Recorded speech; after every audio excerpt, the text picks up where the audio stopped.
શ્રીમદ ભગવદ્ ગીતા અધ્યાય 17 શ્રદ્ધાત્રય વિભાગ યોગ. આજે આપણે 17મો અધ્યાય શરૂ કરી રહ્યા છીએ. શ્રદ્ધાત્રય વિભાગ યોગ.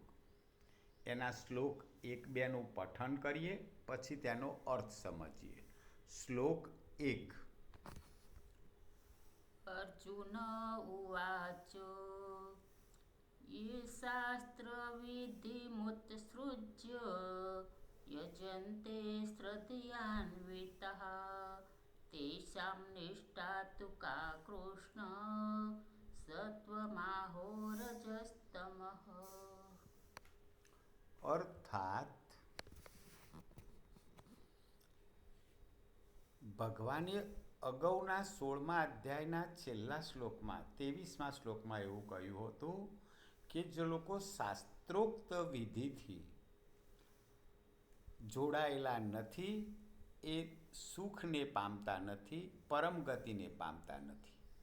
એ બાબત ધ્યાને લઈ અને અર્જુન અહીં ભગવાનને પૂછી રહ્યા છે કે હે કૃષ્ણ, જે માણસો શાસ્ત્ર વિધિ છોડીને શ્રદ્ધાભાવે જોડાયેલા દેવ આદિને પૂજે છે, એમની સ્થિતિ તો પછી કઈ ગણાય? સાત્વિક, રાજસી કે તામસી? તો અર્જુન એવું પૂછે છે કે જેને શાસ્ત્ર વિધિથી નથી જોડાયા પણ શ્રદ્ધાથી ભગવાનને પૂજે છે, તો એમની સ્થિતિ કઈ ગણાય? એ સાત્વિક પ્રકારના ગણાય, રાજસી પ્રકારના ગણાય કે તામસી પ્રકારના ગણાય? આ પ્રશ્નનો જવાબ હવે ભગવાન બીજા શ્લોકથી આપી રહ્યા છે. શ્લોક 2. શ્રી ભગવાન ઉવાચ ત્રિવિધા ભવતી શ્રદ્ધા દેહિનાં સા સ્વભાવજા સાત્વિકી રાજસી ચૈવ તામસી ચેતિ તામ શૃણુ. અર્થાત ભગવાન બોલ્યા, માણસોની એ શાસ્ત્રીય સંસ્કારો વિનાની કેવળ સ્વભાવમાંથી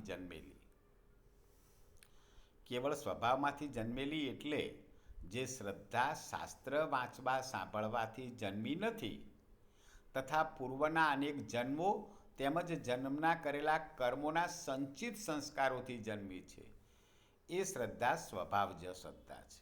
તો સ્વભાવજ શ્રદ્ધા એ પોતાના પૂર્વના સંસ્કારોથી જન્મેલી છે, શાસ્ત્રો સાંભળવાથી જન્મેલી નથી. તો શ્રદ્ધા સાત્વિક, રાજસી અને તામસી એમ 3 પ્રકારની હોય છે. એને તું મારી પાસેથી સાંભળ.